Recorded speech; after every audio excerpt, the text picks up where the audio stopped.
Hey everyone, my name is Daniel and I work at Learning Skills Services. Today I'm just going to talk a little bit about time management with you. If you don't know what Learning Skills Services is or who we are, we're basically another one of the peer teams on campus whose main goal is to help students achieve their academic goals. So we do this through workshops just like this. Time management is one of our biggest workshops that we do at Learning Skills. I think it is so crucial for every student at school to have good time management skills and really understand the skill that is time management. Today, I'm gonna go through kind of a altered version of time management with you, where I focus a little more on the peer leader experience. Going through myself, I've worked at Learning Skills for 2 years, so I've been a peer leader for 2 years now. Upon already being a full-time student and also being on my student council. So I understand just how hard time management is and just how much things like procrastination and lack of motivation and not knowing where to start or where to end can really hurt your skill of time management. But today, hopefully, we can go through enough where it'll become a lot easier for you to understand why time management is so important and how to use it effectively. So just starting off, this is already a new experience for me and already a little something different for you if you've been to a learning skills workshop before. We're doing this one online virtually, and this is just because of the challenging times we're going through right now. Just a couple of weeks ago, everything was so normal, and now COVID-19 hit and everyone's working from home and a lot of places has shut down. So we're kind of getting a feel for this different world and this different reality that we're living in, and we have to make sure we're able to cope with it and able to understand how to do things at home now. It's a lot easier, especially for me. I know when I was like going to school every day, I built a routine for myself, and now during COVID-19, it's a lot harder to wake up at the same time every day, get a good amount of things done, and then take my breaks later in the day. My whole schedule has been out of whack, and hopefully if yours is too, this presentation can help you with that. So the first thing I want to talk about is just a little bit about self-care during like COVID-19 and staying at home. Self-care and your physical and mental health and well-being should be your number one priority.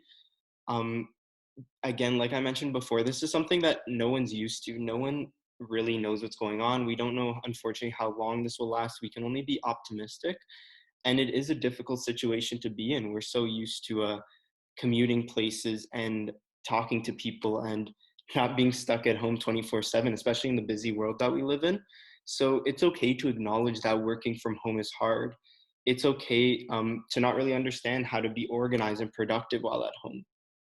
Um, because no one really knows how to, unfortunately. These are trying times that not many people, if any, have lived through, right? So that's the first thing I want to touch on is just make sure you make your top priority physical health and well-being, and then we can get into how do we stay organized and productive while at home. So in order to really understand time management and how it can help you as a peer leader, we got to first understand what is time management. So we'll start off a little bit what time management is about. And it is about setting goals for yourself, creating a workable plan to get you there. This plan also has to be realistic because you're going to have to deal with reality. um, for example, some people, I know myself, when we first got the message that we were staying home, I'm like, oh, this is amazing. I still have so many like projects to finish up. So I can work literally 24/7. I don't need to commute. I don't need to do anything. And I found that my motivation went straight down and all my priorities shifted. I just want to be a couch potato and do nothing. Um, when really I had more time than when I was at school. So this is something we have to deal with in reality. We have to understand the times we're in and we have to be realistic about our goals. Because it's no fun creating like 10 goals for one day and only hitting one of them and then moving the other 9 goals to tomorrow. It just increases anxiety, stress. We'll move on to the next part of what time management is about. So again, it's working with who you are and playing to your strengths. Maybe some people can do the same 5 goals that you could do plus an extra two, but maybe you can only really do those five. That's just being honest with yourself, again, dealing with reality. An important part of time management is also finding balance and energy. Like I said before, that idea that I had of, oh, I can get so much stuff done. I can work 24/7, get all these assignments done, even learn coding on the side. I don't know, do some extra things. that wasn't very realistic. I needed that balance and I needed energy. And sometimes I just had to watch like Tiger King and go on Netflix, and that's perfectly fine. And time management is also about decreasing stress and anxiety. It's about feeling better about yourself and getting where you want to go. If your time management skills are increasing your anxiety and stress, then you're going wrong somewhere, and that's something you need to fix up because it should never do that. Time management, and the better you get at it, the more at ease it should put you. Next, learning skills actually uses this definition in our time management workshops, and I'll just read it out to you, and I want you to think about what it means to you. So it says the skill of making smart decisions about how to allocate your time and energy to goals that you value and have clearly defined for yourself. So if you're like me, the first time I read this definition, it's kind of wordy. It's kind of all over the place. And if you want to really get down to the meat of the definition, you could look at the words we highlighted. So we have time, energy in red, and goals in blue. Sometimes I like to think of this definition as a math equation. So you have time plus energy equals goals. So you have two inputs, your time and your energy, and then your output is your goals or the things you've achieved. It's important to note that time and energy are both finite.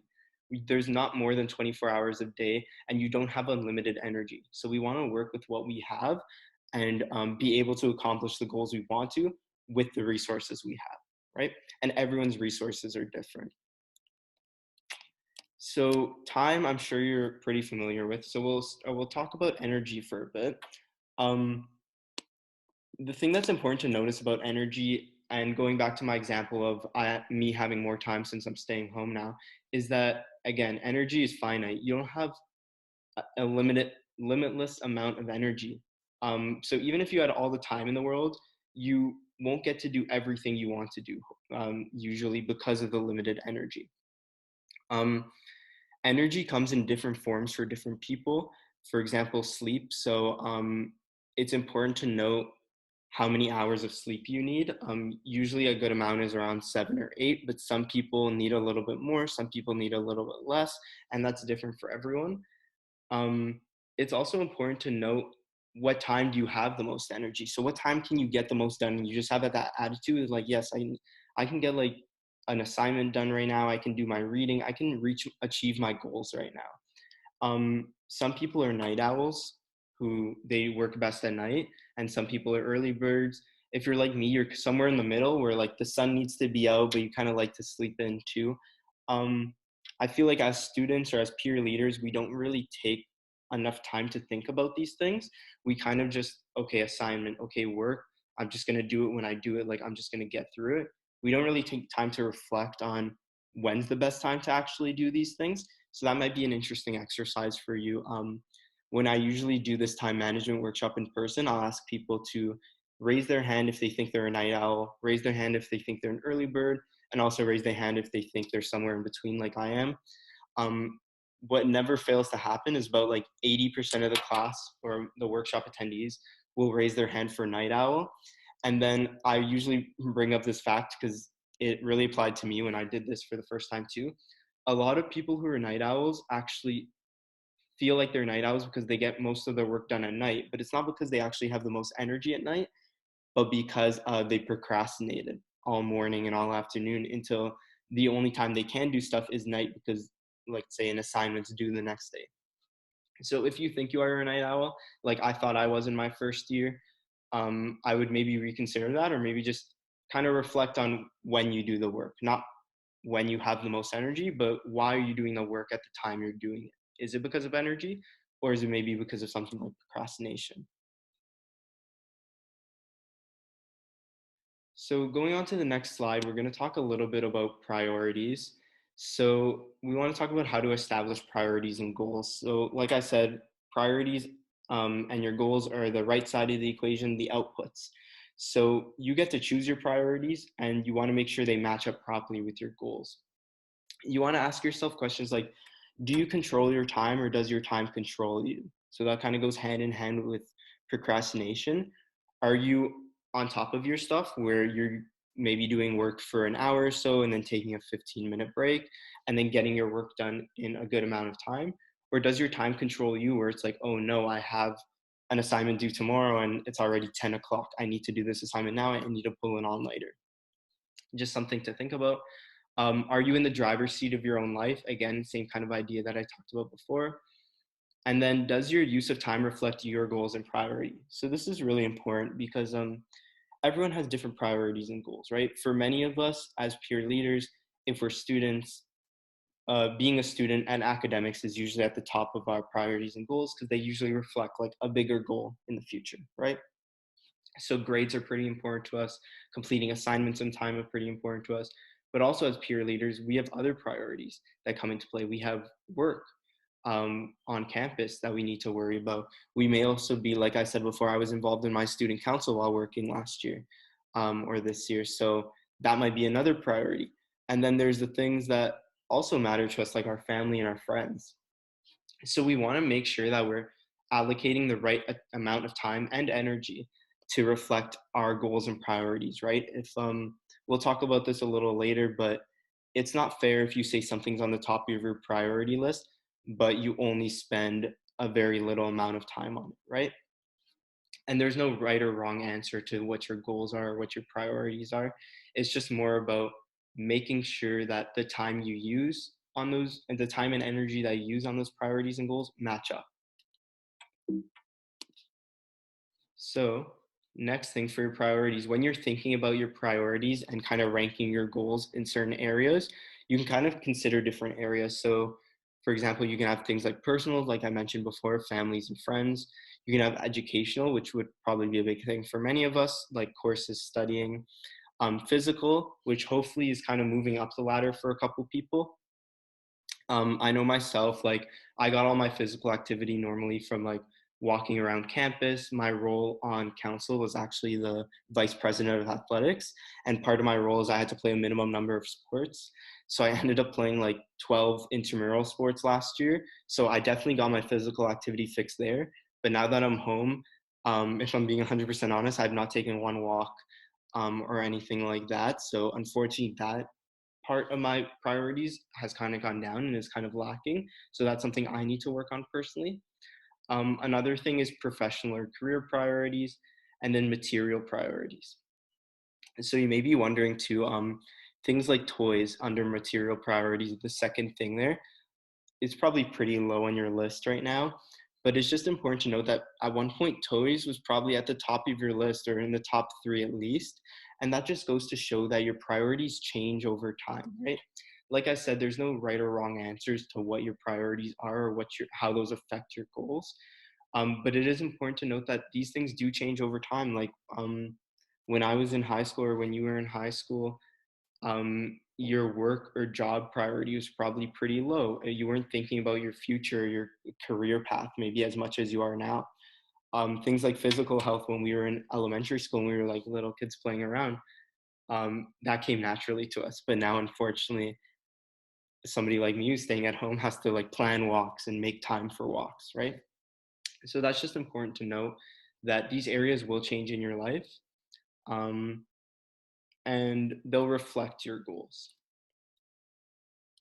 So this slide pretty much touches upon what I was talking about before. Is in order to make sure that your use of time reflects your actual priorities, you can do this little exercise at home. It'll literally take like 5 minutes. So on the left-hand side, you'll have which areas are most important to you in life, right? So let's say I was making this list. I put number one as grades, then friends, then family, right?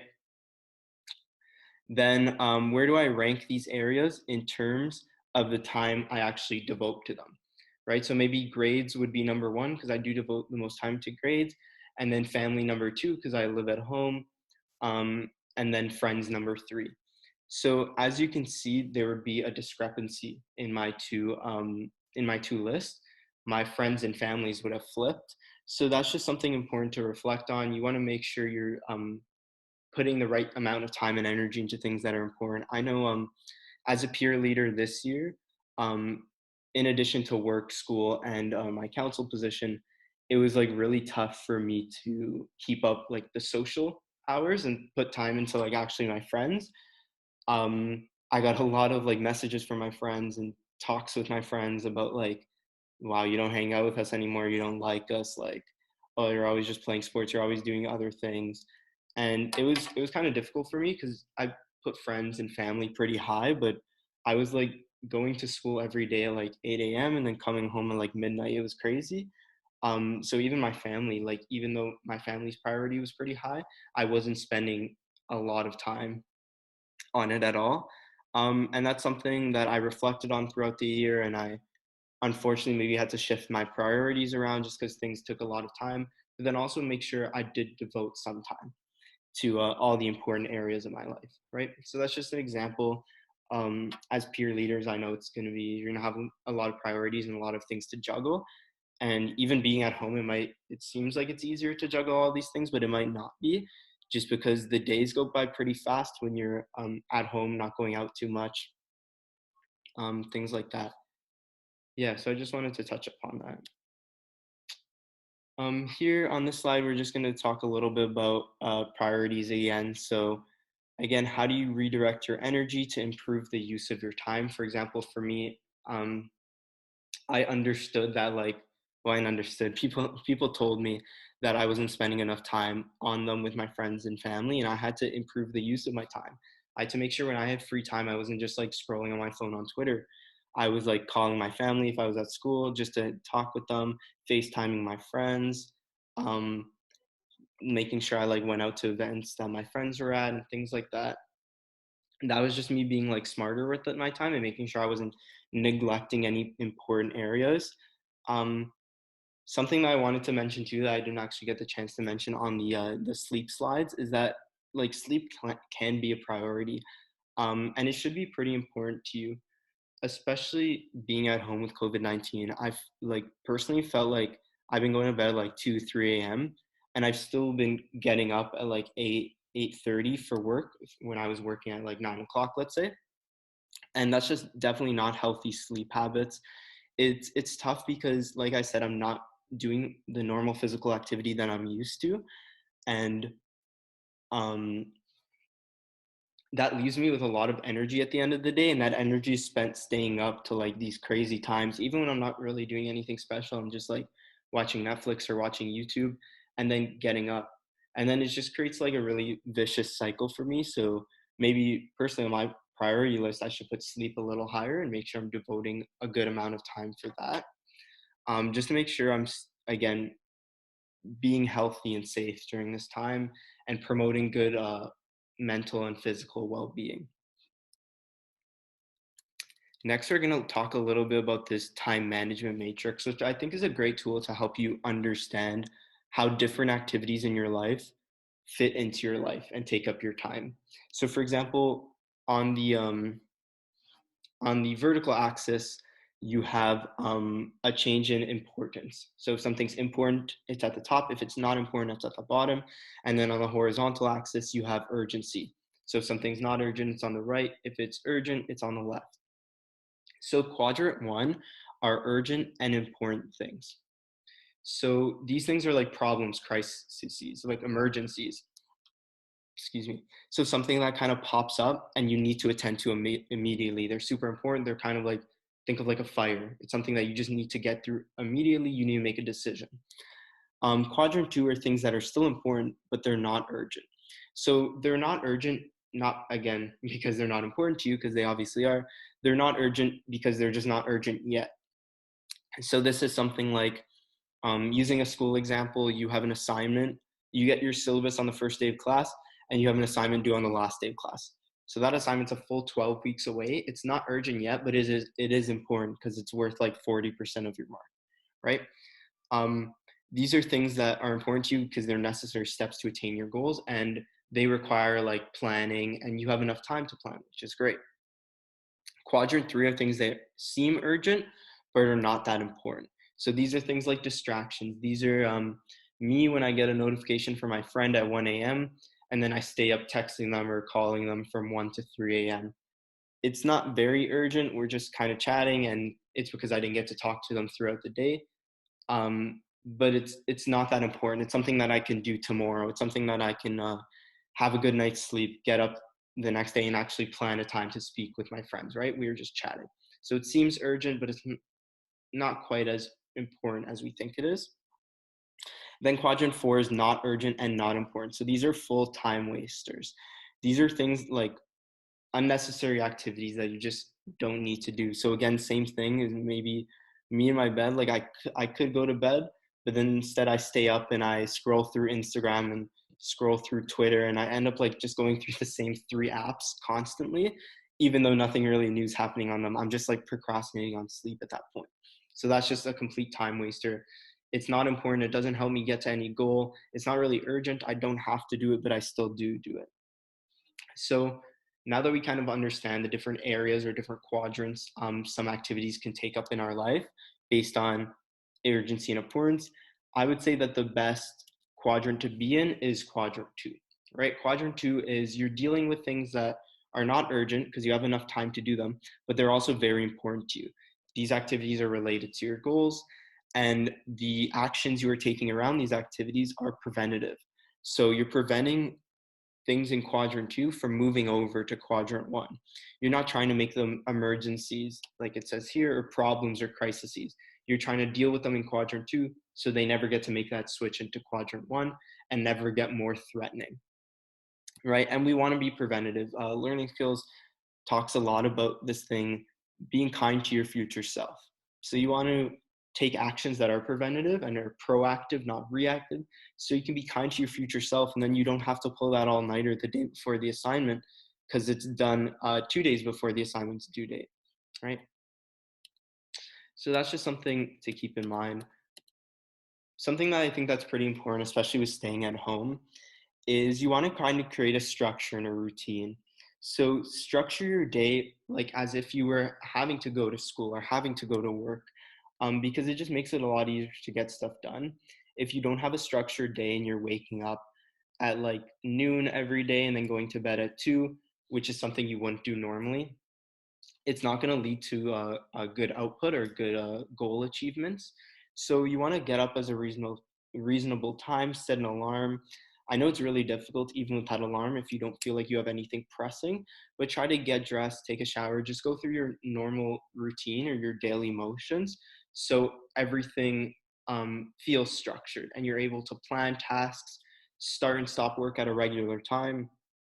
When I first started working on learning skills, we got this tip that basically school, even if you're a full-time student, you're not doing anything else, the amount of hours that school takes up is basically like a full-time job. So try to treat school like a full-time job. Try to wake up at the same time even if you don't have class, and try to clock out of work or be done your schoolwork at the same time every day so that you get that relaxation and that balance and that energy at the end of the day. This is something that I think is pretty applicable to COVID-19 and staying at home. If you want, try to get up at 8:30, 9, 8 o'clock every day, and then clock out of work and be finished all your goals and everything you want to do for the day by like 4 o'clock, 5 o'clock, and treat it like a regular full-time job. And I think that'll be very helpful in you building a routine and getting things done, right? Rather than not having a routine and being very unstructured. And this just helps you take over and minimize your decisions. So in order to create this like perfect routine or well, no routine is perfect, but in order to create a routine and get organized and be structured, we have a couple planning tools at Learning Skills that I think are really helpful. Some of these are more applicable to like during the school year, so just bear that in mind. Things like by term, like a 4-month calendar, may not be that applicable now. You could still do a 4-month summer calendar, but you may not have like this big picture of assignments you have to do.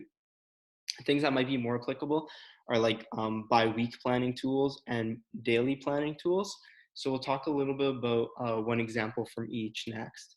The first one is a daily planning tool, and it's just a simple to-do list. So if you want a copy of this to-do list, you can check out our website and actually print it out for yourself. The thing that I like about this to-do list is one, the column on the left, the priority column. On my to-do list that I used to do, I never put a priority column. I would just write my tasks in kind of the order they came into my head. But sometimes that didn't always help because the task that I would write right in the middle was actually the most important to do. So it's nice you can have that priority column on the left. And then on the right, which is pretty important, and I like every time I ask in a in a time management workshop, students almost like never do this, but I think it's a really good practice, is the time estimate and actual time taken columns. Very rarely do we like set a task and make a goal and actually measure how long it takes us to get that done. Usually we measure like how long it's going to take in our head when we're planning out our day and we're saying, I think I can get these 5 things done based on how much time I have throughout the day and things like that. But very rarely do we actually reflect on the actual time taken and figure out like, oh, I thought this would take me an hour, but it actually took me 2 hours because I didn't realize it was so much work or something like that. Um, so that's 2 columns I think are super important. Um, Even if you don't want to print out or you can't print out a one of these worksheets, you can just make them yourself and try to include the priority and the time estimate and actual time taken in addition to what you already use on your to-do list, because I think it'll be really helpful. The next schedule that I'd like to talk about is kind of a weekly schedule. So usually when we go to school and like everything's normal, we get a weekly schedule from York and we put in our class times and maybe we even put in a little extra. Um, but now everything's a little different and our work's a lot less our work's a lot less structured. We don't have commuting time. We may be able to start and finish work um, with much less deadlines.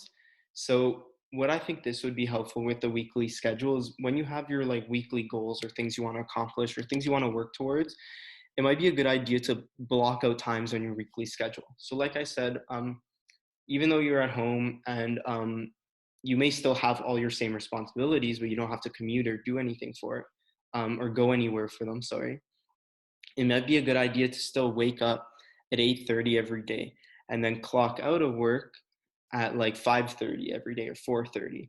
And this weekly schedule can help you with that because you can actually block out times um, of when you want to wake up, when you're going to make yourself breakfast, when you're going to eat lunch, when you're going to eat dinner, when you're going to get your tasks done, and then make sure you include like things for balance and to recharge your battery for energy wise. So maybe right after work you do like a 2 hour Netflix binge and you just watch a show, or maybe you play video games or something like that. So that's just something to keep in mind, and something that I would think like would be a good idea for everyone, especially in the times we're in. It's not as easy to like visualize our schedules right now, versus like when we're in school or when we have like dedicated work hours that we have to go into and things like that. So just to round off my presentation, I want to just kind of summarize some keys to success. Um, like with many things, time management is a skill that's very personal.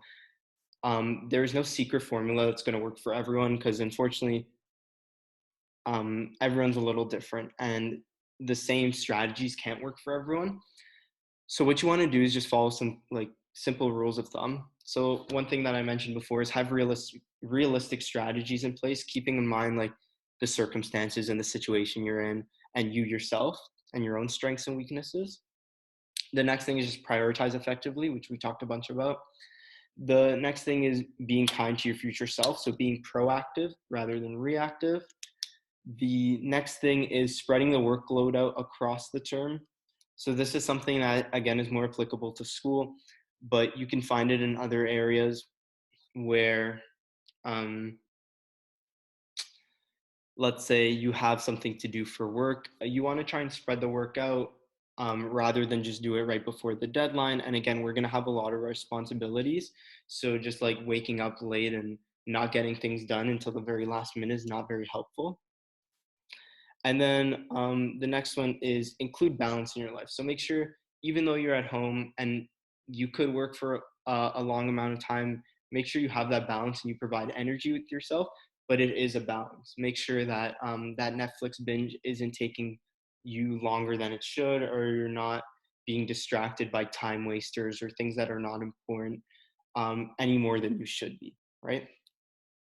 And then the last thing is just try, learn, and try again. So the important thing to note about a skill like time management is that it's almost like a muscle. The first time you work out a muscle, it's probably going to be the hardest time. It's probably you're going to do the worst in the exercises. Um, But as you learn and reflect and continue to work on that muscle, it's only going to get better and better, right? So it's kind of like this reflective feedback loop that you need to go through. So let's say you try the to-do list or the weekly schedule that I talked about, and you're finding trouble in it and you don't think you're doing it too well, you don't think it's helpful, keep at it for a little bit, learn where you're going wrong, where you're going right, and kind of play to that and kind of try to get better at it.